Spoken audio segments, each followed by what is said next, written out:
As you mentioned on Saturday, it's 4 years in a row you guys are here in the Final Four. Year in and year out, you guys have top 5 offenses, top 5 defenses. You know, a lot of credit to the players on the field, but those players come from you, from like your recruiting, and it seems like you're noticing talent in guys that other coaches may not notice. So I'm just curious, like the recruiting process, what separates you from other coaches?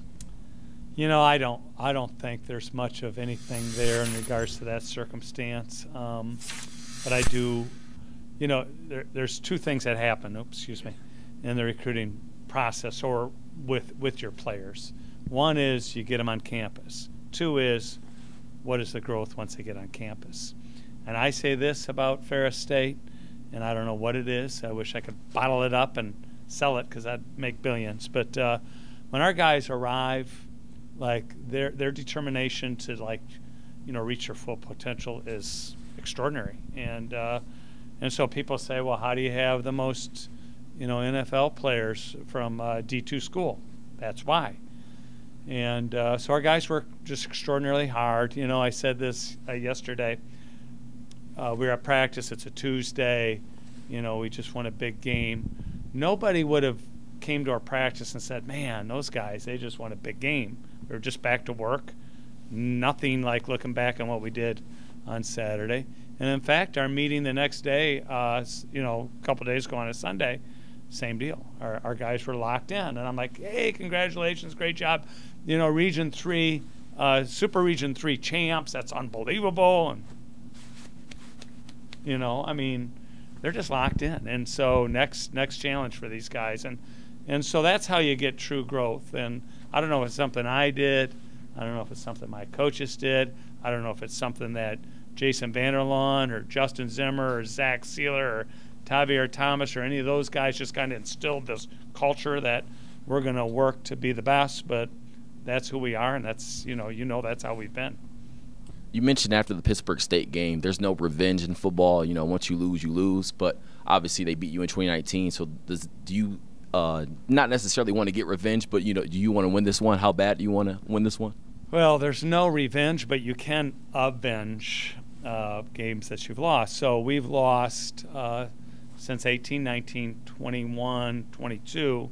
We've lost 3 games. Okay, one was to Valdosta. We avenged it in the national championship game last year. One was to Grand Valley in this regular season. We just avenged that.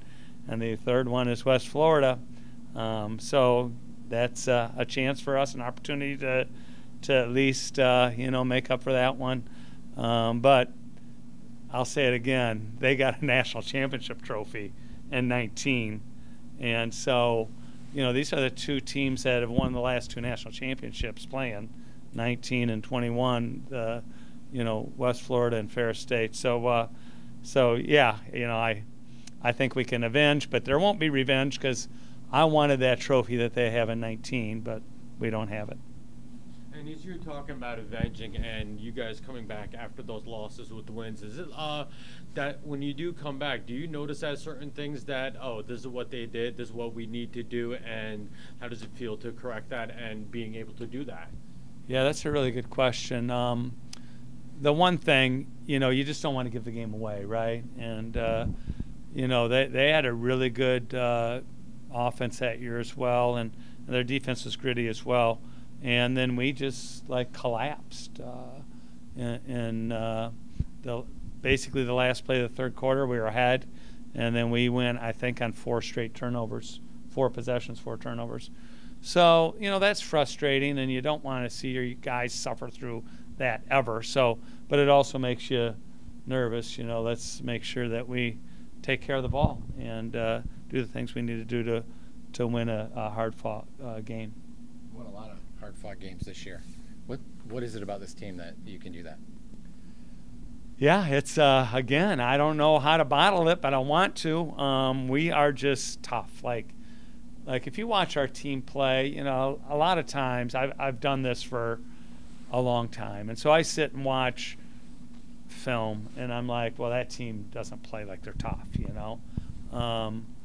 and nobody this time of year really, like Grand Valley played Saturday like they were tough, Pittsburgh State played like they were tough, and but Ferris State always plays like they're tough, always. And so it's like one of those things where, you know, there's a prize at the end, and you know, we're just constantly locked in at chasing that prize.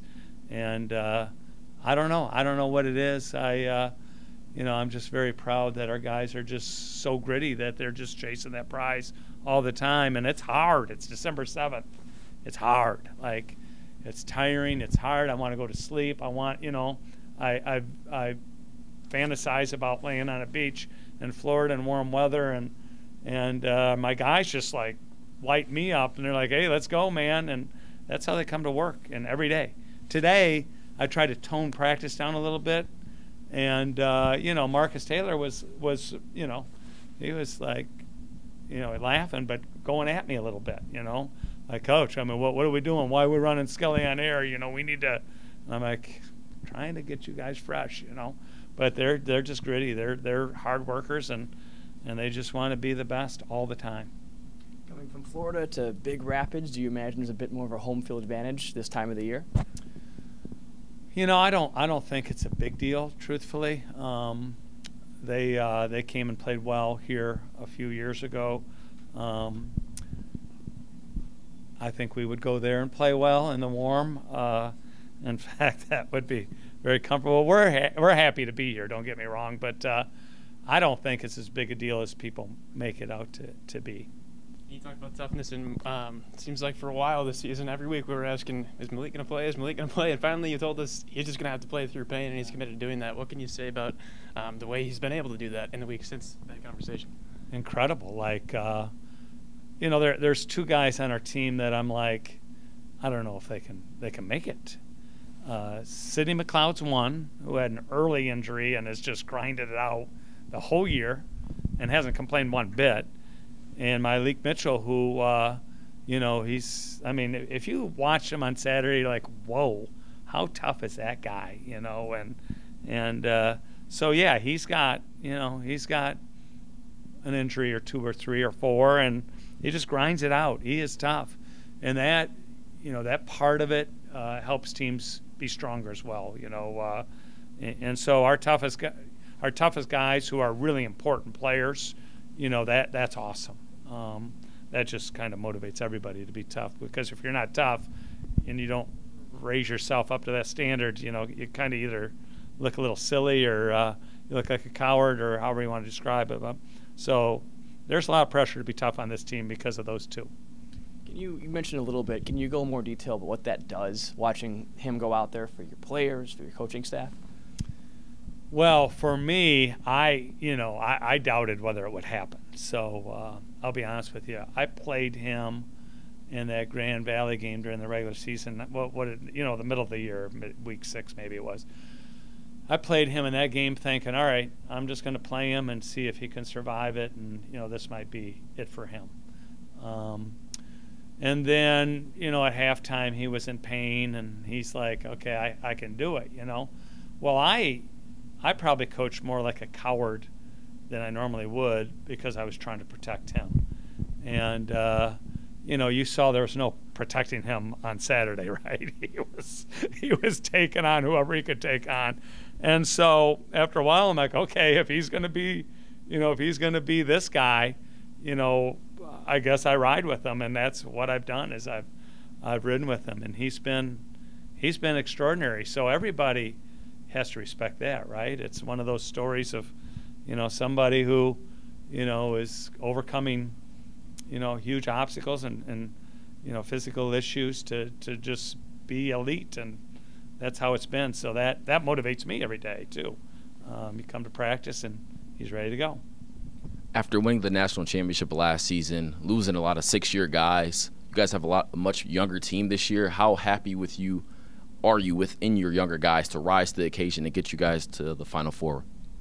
I'm pinching myself, truthfully. Like, I'm like, I just remind myself, all right, 9-1 in the regular season. Now we're 12-1, and I'm like, I say to, you know, my wife or friends, I'm like, 12-1.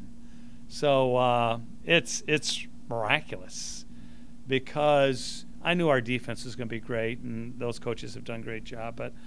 And that keeps us in games, obviously. But, our offense, I mean, this has been the most work-in-progress offense I've had probably since maybe 13.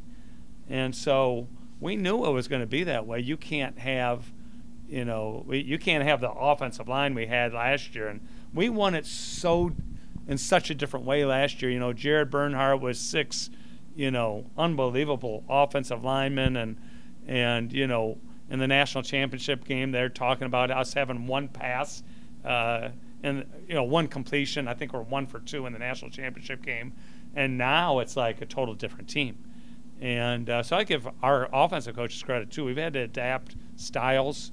We haven't, like Adam said, we've had a challenge as far as, just putting a group together there on the O-line that's, functional, and not making multiple mistakes and those kind of things. But they've fought hard as well. They've grown a lot. So it's been crazy. And then you add the injuries to our offense, and it's like Jason said, I mean, well, you don't have half your good players anymore, Well, that's true. So it's been, like I said, I pinch myself every day thinking that we're in a national semi game. You guys might not have those strong offensive weapons in X and Brandon Childress, but you guys have had a lot of other guys step up. Desmond, CJ, Brady Rose, Cam Underwood. The list goes on and on. How proud are you, for those young guys rising to the occasion on offense? Well, you just said those names, and I just got goosebumps. So that's how proud I am. You just named them. Des, Cam, midseason. Like, where's my place on this team, right? And quite honestly, as a coach, you're trying to say, hey, be patient. You're going to have your time. You don't know if that's going to happen, but you're trying to keep people patient, and now it's happened. Brady Rose, C.J. Jefferson and Marcus Taylor are superstars. Like, I'm telling you right now, they've got so much mileage on that body. It's crazy, and they just keep on going. And so, all those guys have been incredible.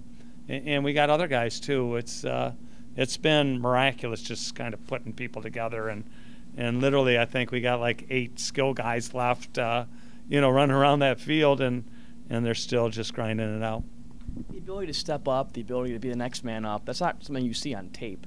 When you're recruiting a kid, how do you know they might have that in them? What are you looking for off the field? That's a great question, too. I'm looking for anybody who has a huge heart like Brady Rose, and it's an extraordinarily big heart. And so winners are winners regardless. And so you can take, a body type or, how big is this guy. It doesn't matter. Like, Brady Rose made the first tackle on the first kickoff, the next tackle on the next kickoff. He's holding on PATs. He's catching big balls. He had a big third down conversion. He's blocking, big guys at the end of the line for defenses. He's like, that's who he is. But, Matt Koziak's one of my best friends, but we all knew that's who Brady Rose was. He knew that was who Brady Rose was. And it's just you recruit winners like that. I'm not afraid to recruit winners.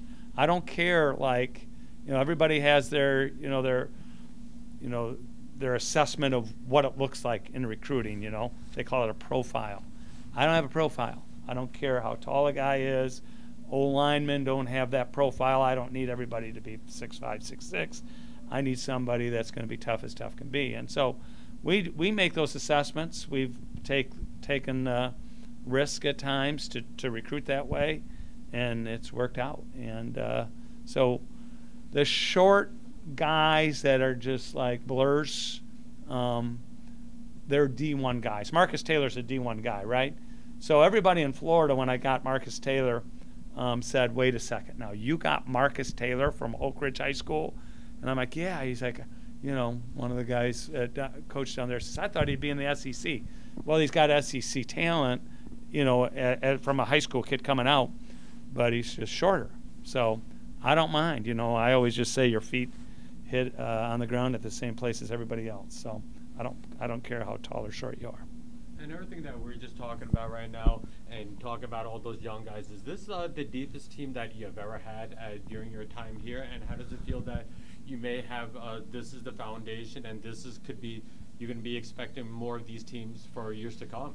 Yeah, no, I really believe this team's had to play deep. You know, like somebody said this to me just the other day. They said, "Did you expect to use Brady Rose this way?" And I said, "No, did not." You know, I knew he was capable, and I knew he would, you know, play. I don't know, like if we were playing at this level, but we've had to do it, and so it's forced us to play young guys. It helps us to grow as a team, and you know, we're going to be better over time because of it. Not to say you always want to do that, because you know, I'd rather have, truthfully, I'd rather have Xavier Wade out there, you know, catching balls all day, every day. But we don't, and so we've had to adapt and use other guys, and those guys have come through for us. So I'm really proud of them, and it has made us a stronger team over time. But like Dion Small, like that was the biggest kick return. I mean, he got it back to midfield after they went ahead at Grand Valley 21-14. That's a freshman. So it's amazing how many freshmen. In our Pitt State game, we played 9 freshmen on offense in that game, and not just all at the same time, but 9 guys we played.